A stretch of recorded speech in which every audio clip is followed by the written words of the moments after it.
Abra sua Bíblia comigo, pessoal da Escola de Líderes do terceiro módulo, já com o caderninho na mão, anotando a mensagem de hoje. Vamos lá. 2 Coríntios, capítulo 5. 2 Coríntios, capítulo 5, verso 17.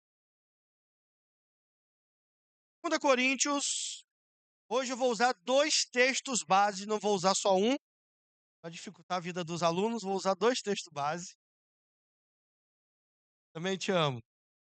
Então, vamos ler 2 textos. No primeiro, 2 Coríntios 5, 17 diz assim: E assim, se alguém está em Cristo, é nova criatura.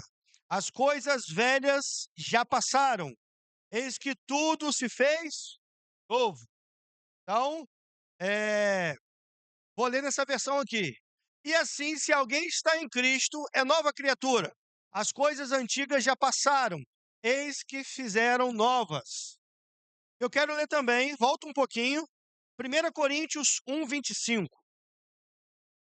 1 Coríntios 1, 25. Do 25 ao 27. 1 Coríntios, espero, não tem problema não. 1, 25. 1 Coríntios 1, 25 diz assim: Porque ao quê? Ao quê? Porque a loucura de Deus é mais sábia do que a sabedoria humana, e a fraqueza de Deus é mais forte do que a força humana. 6. Irmãos, considerem a vocação de vocês. Não foram chamados muitos sábios segundo a carne, nem muitos poderosos, nem muitos de nobre nascimento. Pelo contrário, Deus escolheu as coisas loucas do mundo para envergonhar os sábios. Escolheu as fracas do mundo para envergonhar os fortes. Hoje eu quero falar com você sobre loucura. Isso, pastor? Vai entender. Vamos lá. Antes de entrar no assunto, eu falei isso só para ajudar os alunos. Então eu vou perguntar qual foi o tema. Eu quero te afirmar algo, uma frase. Ninguém admira uma pessoa que não gera resultados. Vou te provar. Ninguém é admirado sem resultados. Sem resultados, nós não somos admirados. Exemplo, pensa numa pessoa que você admira aí. Pensa em uma pessoa só. Pensou? Qual motivo você admira essa pessoa? Eu admiro essa pessoa porque essa pessoa prega bem a palavra de Deus. Eu admiro essa pessoa pelo amor que ela transmite. Eu admiro essa pessoa pela maneira séria como ela prega e vive o evangelho. Eu admiro essa pessoa pela inteligência. Eu admiro essa pessoa pela beleza. Eu admiro essa pessoa pela prosperidade. Eu admiro... Irmãos, todas as pessoas que nós admiramos, elas geraram resultados. Eu ouvi essa frase esses dias e eu fiquei ruminando essa frase e eu falei assim, no primeiro momento, quando eu ouvi a primeira vez essa frase, eu não concordei. Porque eu falei, não, o amor tem que ser genuíno. Mas aqui não fala especificamente de amor, fala de admiração. Porque nós só admiramos aquelas pessoas na qual nós enxergamos um resultado na vida delas. Como eu falei aqui, em alguma área da vida.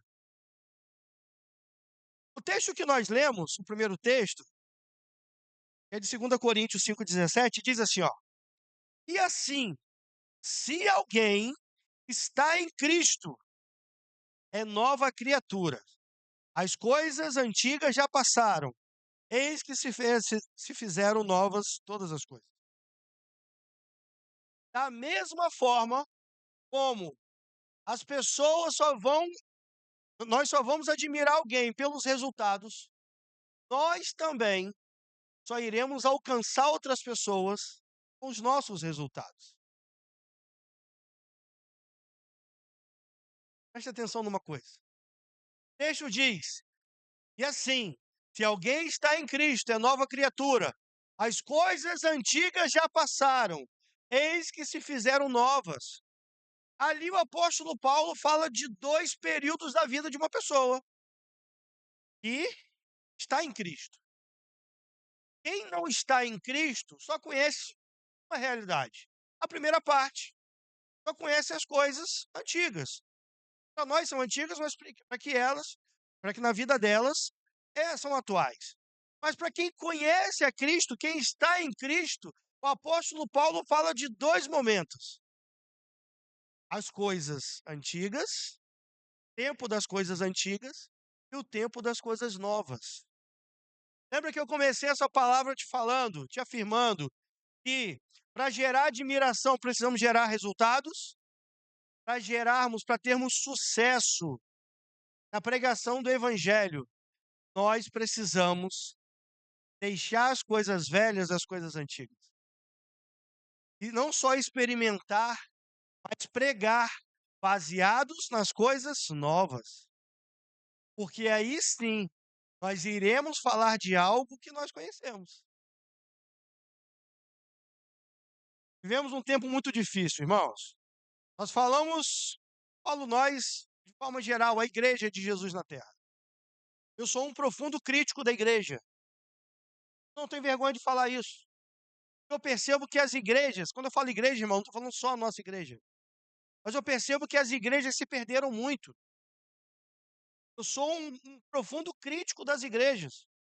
Não quer dizer que eu seja contra as igrejas, mas eu sou um profundo crítico porque eu percebo que as pessoas, que as igrejas perderam o foco em muitas áreas. Mas o tempo que nós vivemos, nós falamos de um Deus que nós não conhecemos. Nós citamos a Bíblia que nós não lemos, não meditamos. Falamos de um evangelho que não nos transformou. Não porque o evangelho não pode transformar, mas porque nós não permitimos. E nós caímos em contradição quando olhamos esse texto, porque muitos que dizem estar em Cristo, mas continuam vivendo as coisas antigas. O texto é muito claro, assim, se alguém está em Cristo, é nova criatura. As coisas antigas já passaram. Eis que tudo se faz novo. Deus tem novidade de vida para mim e para você. Você não falou amém, você perdeu uma grande oportunidade. O capítulo que nós lemos, o capítulo 5, o capítulo inteiro trata do ministério de reconciliação, onde Deus nos conecta com Ele mesmo através de Cristo.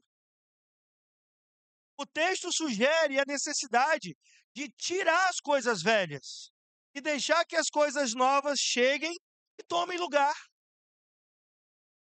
Porque, irmãos, o que seria um evangelho que não transforma? O que seria um Cristo que não transforma?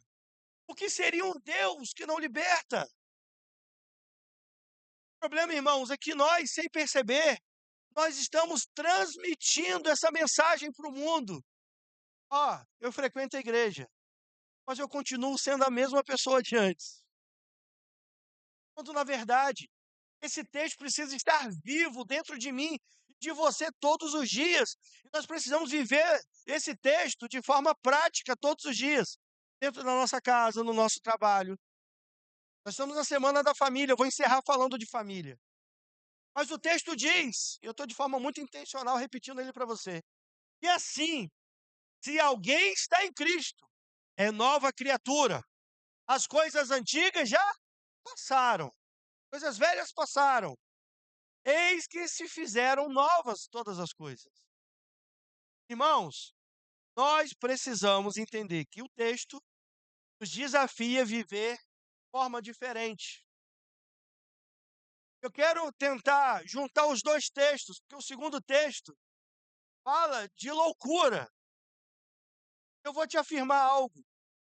Viver para Cristo é loucura, irmãos. Viver para Cristo é loucura. Eu vou te provar isso na palavra. Mas viver segundo os padrões bíblicos é loucura. Mas eu quero te afirmar algo. O mundo precisa de mais loucos. O mundo precisa de mais homens e mulheres loucos. Eu não estou falando daquela loucura que você deve estar pensando. Ô, o pastor está falando que eu tenho que ser maluco, louco, que não tem rumo, que não tem sentido, que não fala nada com nada. Eu não estou falando dessa loucura.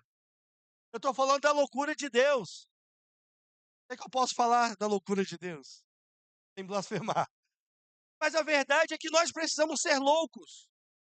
Precisamos ser loucos para viver todos os dias confrontando o sistema que tenta destruir as igrejas, contra o sistema que tenta destruir as famílias, contra o sistema que tenta a todo instante destruir a minha fé e a sua.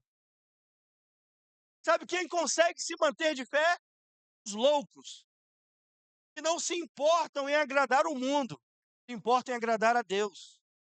E agradar a Deus é viver como louco. Agradar a Deus não está no esboço. Eu me lembrei agora aqui de um episódio. Inclusive, eu encontrei com esse irmão lá no Jump, lá em Sumaré. Nada a ver, né? Eu trabalhava numa empresa, uma distribuidora de alimentos, e eu contratei um rapaz, ele era o meu auxiliar direto. E era o cara que estava do meu lado. E um dia, logo acho que no terceiro ou quarto dia, eu descobri que ele era crente. Gostei daquilo, falei, opa, é crente, é dos Deus. Teve um dia que, na hora do lanche, tinha uma hora de lanche, eu sentava para lanchar com eles. Na hora do lanche, outro funcionário virou para ele e falou assim: rapaz, e aí?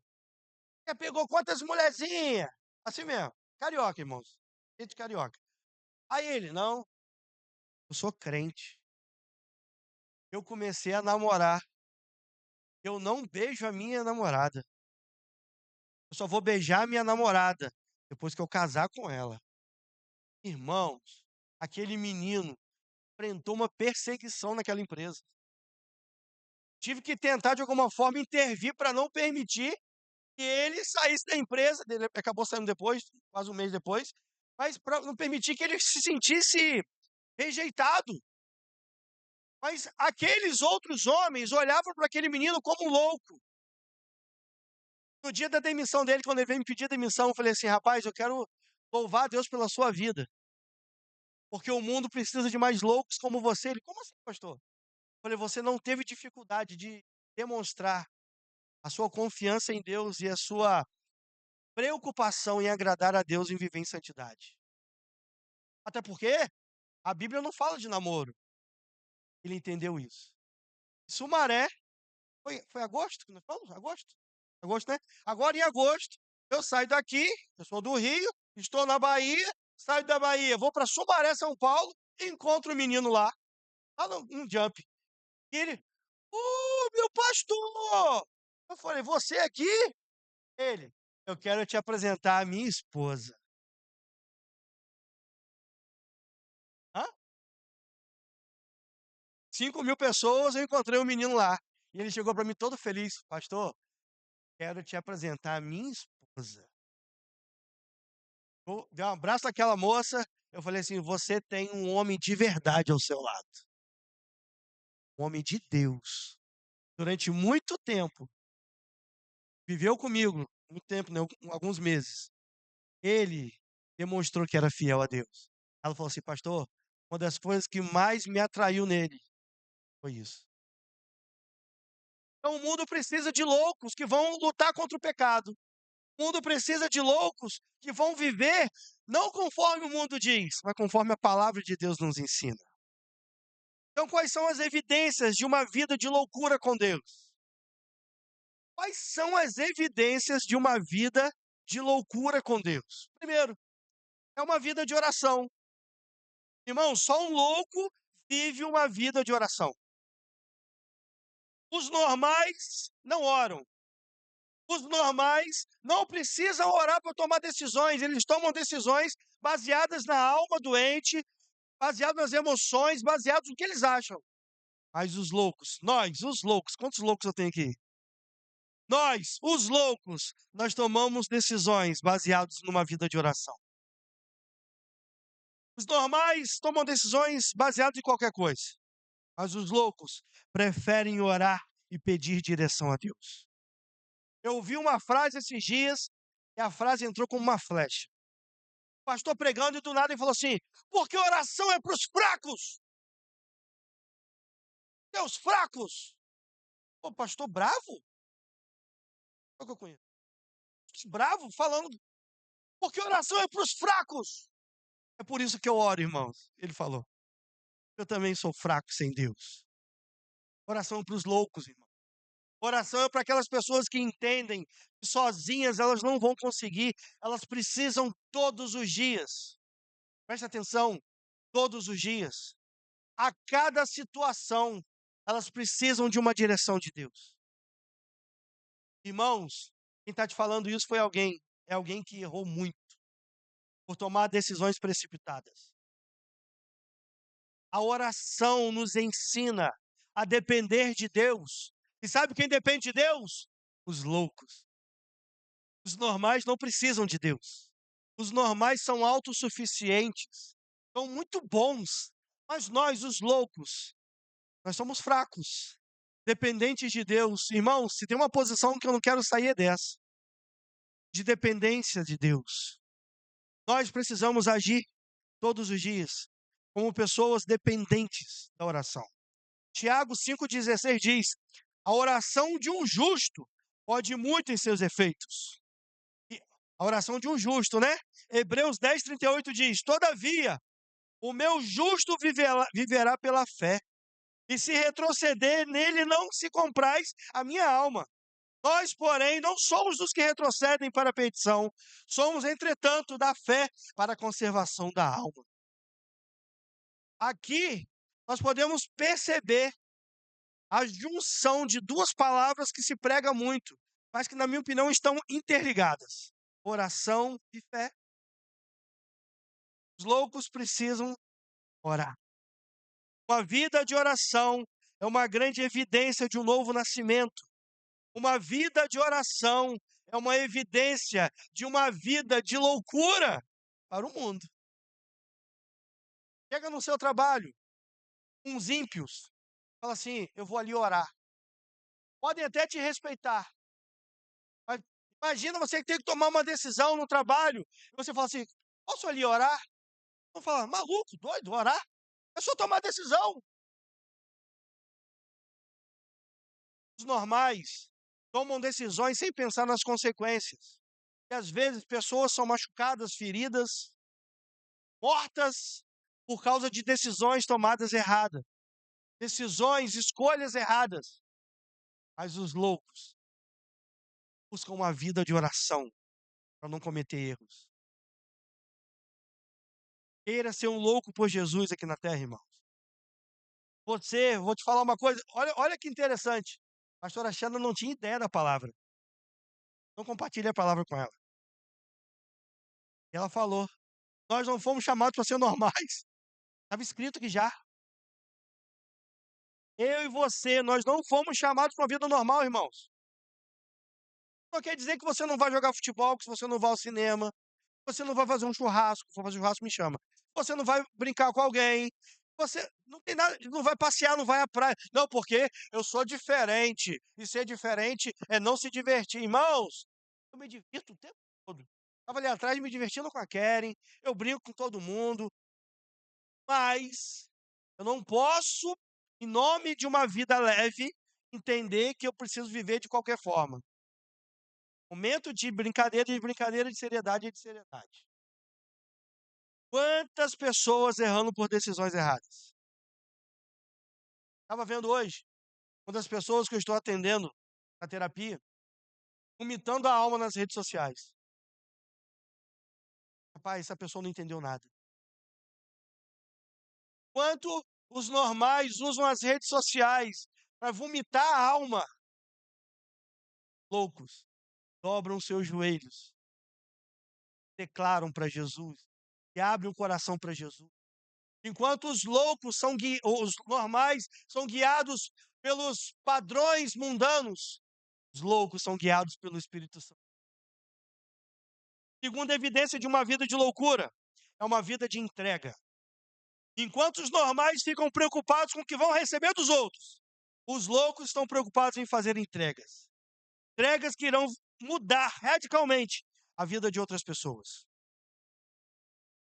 Quando você lê a Bíblia de Gênesis a Apocalipse, vai perceber pessoas fazendo entregas. Bezalel entregou os seus talentos. Noé entregou os seus dias. Abraão entregou Isaac. A viúva pobre entregou 2 moedinhas. Jesus se entregou a você.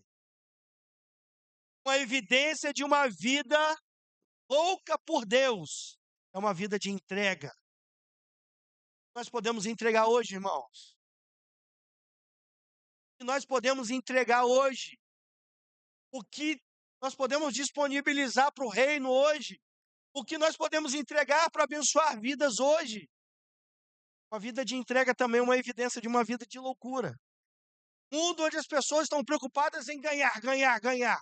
Não tem nada de errado em ganhar, irmãos.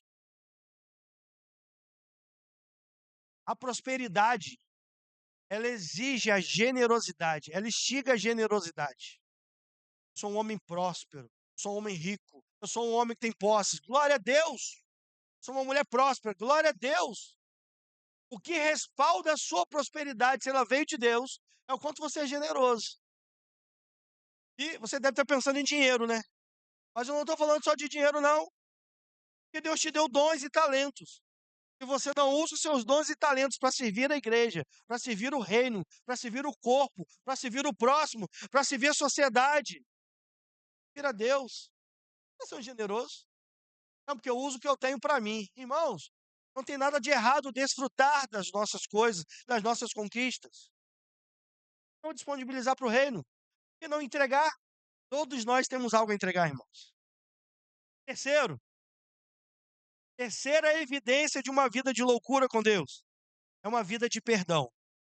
Os normais estão preocupados em pagar o mal com o mal, mas os loucos resolvem perdoar 70 vezes 7 por dia. Os normais vingam, os loucos viram outra face. Eu não estou aqui sendo hipócrita e falando que é muito fácil, mas eu estou falando que existem loucos, fogem da vingança. Mais íntimos sabem, quando em 2022, quando nós sofremos o atentado e uma pessoa pôs fogo, incendiou a nossa moto. Irmãos, dentro de mim subiu uma raiva, desejo de vingança muito grande. Eu não tenho vergonha de falar isso. É pastor, o senhor é pastor. Sou ser humano igual a você. Se você pegar a faca e cortar aqui, sai sangue, irmãos. Você me dá um beliscão, não precisa dar, não. Dá um beliscão, eu vou sentir. Tenho um desejo de vingança muito forte dentro de mim. E a minha vontade, irmãos, eu tinha esquematizado na minha cabeça passo a passo da vingança, irmão. Tinha 2 escolhas. Eu tinha 2 caminhos a trilhar: o caminho da vingança ou o caminho do perdão. Irmãos, não foi fácil perdoar aquele homem. Não foi fácil de declarar para a psicóloga dele, falar, pode falar com ele que ele está perdoado. Pastor, mas o senhor depois não quis encontrar com ele, não quis não, nem quero, irmãos. O fato de ter perdoado quer dizer que eu tenho que ficar abraçando ele, perto dele, conviver com ele, não. Está perdoado. Até porque o que ele fez foi sem motivo algum. Os normais olhem a vingança. Me lembro que pessoas da igreja, oh, uma arma lá. Pastor, ó, pode contar comigo. É, ó. Não quero não, irmão, obrigado. Sabe o que era pior, irmãos? O momento onde a minha ira, a minha raiva, estava remoendo dentro de mim, eu queria, o desejo de vingança, eu falei, eu quero ir lá. Eu preciso de alguém para me domar, para puxar as rédeas. Eu vim instigar mais ainda. Ô, pastor, se quiser, ó. Vai, ó. Irmãos, não foi fácil. Mas quando eu entendi que existiam 2 caminhos, o caminho da vingança ou o caminho do perdão. Não foi fácil, estou repetindo de forma muito intencional. Mas eu optei pelo caminho do perdão. Normais buscam uma vida normal. Seria normal naquela situação. 90% das pessoas que estavam ao meu redor me incentivavam com olhares, com palavras, com gestos que elas queriam que eu me vingasse. A ordem natural, segundo os padrões mundanos, era se vingar. Os normais se apoiam na justiça humana, mas os loucos confiam na justiça de Deus. 2 Timóteo 1,12 diz: porque sei em quem tenho crido. Irmãos, esse texto me acompanhava. Senhor, eu sei em quem eu tenho crido. Eu creio no Senhor. Eu confio no Senhor. Os loucos têm o coração curado. Eles confiam em Deus.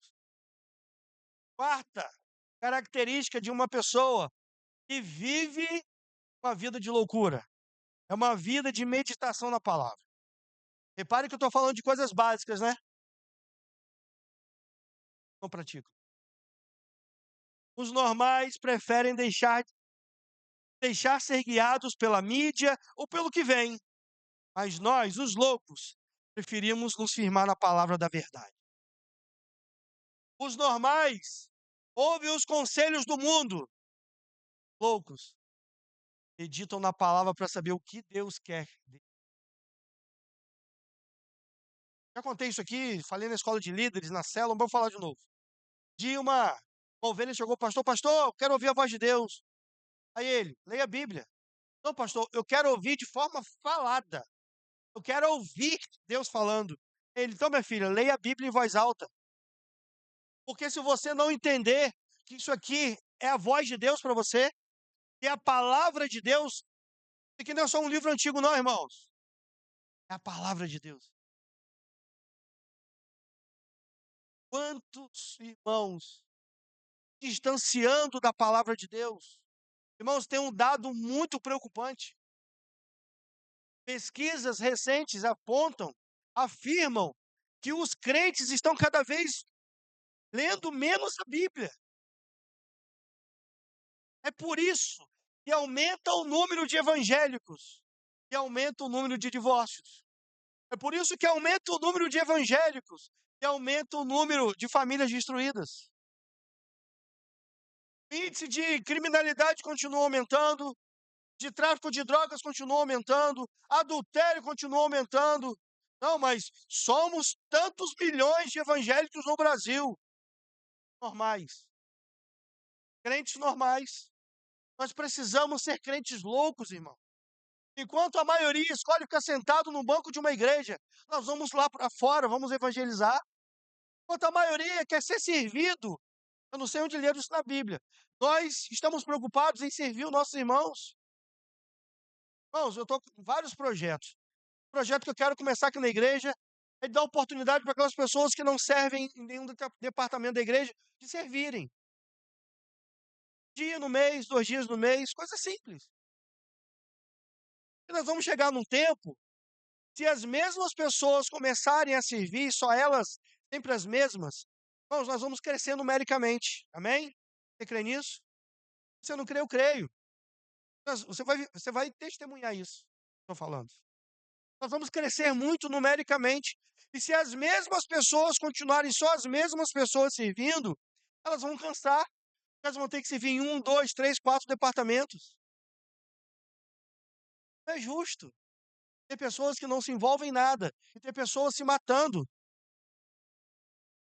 Eu não consigo servir, cultuar. Eu tenho que servir sempre. Então, irmãos, os normais querem ser servidos. Loucos querem servir. Sabe por quê? Porque meditam na palavra. Fazem da palavra sua bússola. Sempre brinco na escola de líderes que a Bíblia para você. Os irmãos falam. A palavra da verdade, a palavra que liberta, é o livro de receitas. Eu gosto de olhar para a Bíblia como uma bússola. Ela vai me norteando, vai me guiando. O salmista nos afirma isso. Lâmpada para os meus pés é a tua palavra. As igrejas estão cheias de pessoas que não se importam com a Bíblia. Frequentar a igreja sem se apegar à palavra de Deus é continuar vivendo uma vida religiosa. Não É essa vida que Deus tem para mim e para você. Fomos chamados a viver uma vida que agrade a Deus. Em último, para nós encerrarmos. Quinta característica de uma pessoa louca por Jesus. É uma pessoa que vive uma vida de cuidados com a família. Nós estamos na Semana da Família. E é importante nós nos atentarmos às necessidades das nossas famílias. O quanto é importante nós estarmos atentos. Eu quero fazer algumas afirmações. Pais, seus filhos precisam de você. Hoje nós lemos uma notícia triste na nossa cidade. Uma menina de 16 anos se jogou no rio. Há 2 dias atrás, hoje, encontraram o corpo dela.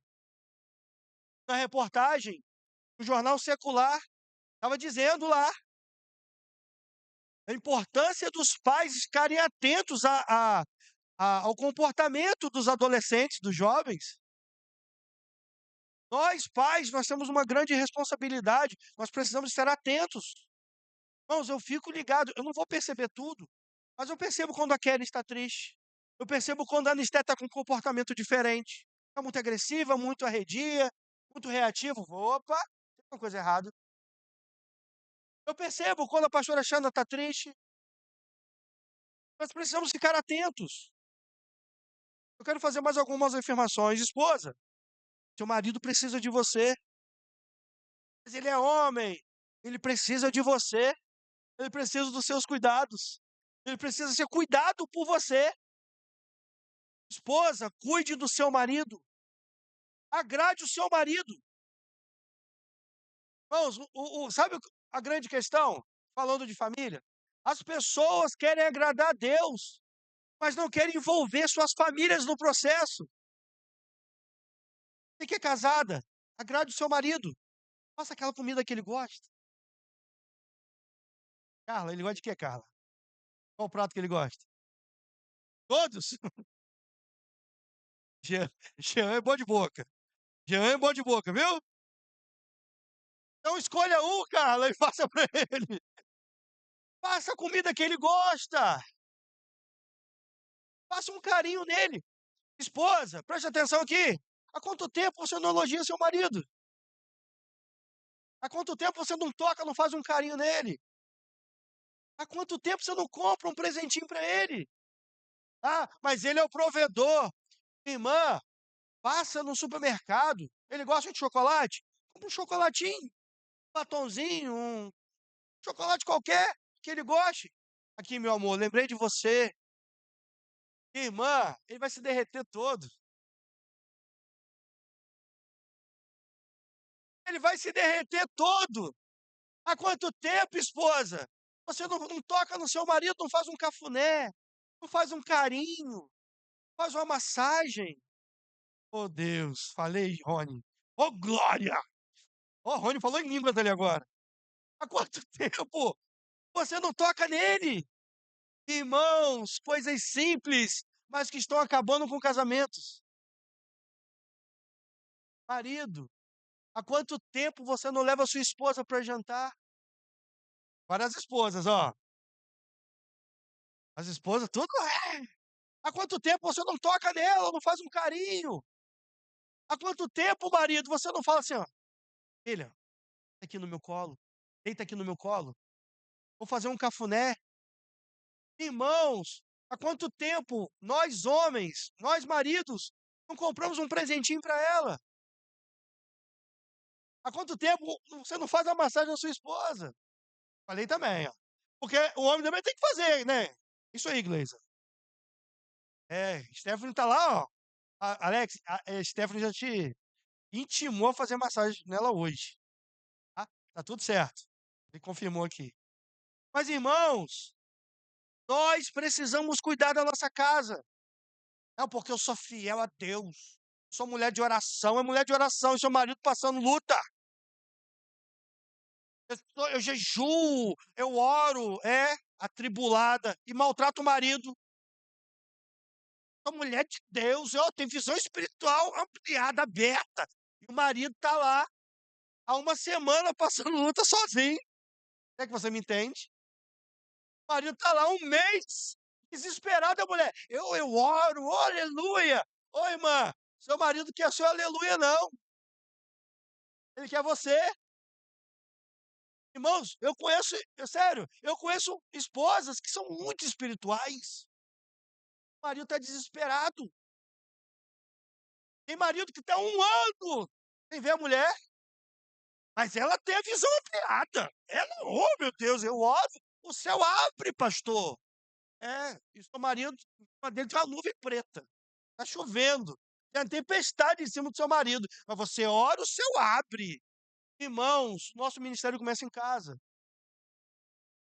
A sociedade está fraca, porque as famílias estão fracas. Tudo começa em casa. Para encerrar mesmo. Filhos, quer ter vida longa? Honre seus pais. Mas eu não concordo. Interessa se você concorda. Honrai pai e mãe, para que se prolongue os seus dias na terra. Irmãos, estarmos na semana da família não é só para pregar sobre família, não. É para nós meditarmos e refletirmos acerca do nosso papel dentro de casa. Nós estamos fazendo. Você está fazendo. A sua família. Você está fazendo. Irmãos, nós precisamos levar isso a sério. Viver como loucos. Sabe por quê? Porque é muito mais fácil, irmãos, arrumar uma mulher lá fora, escondido.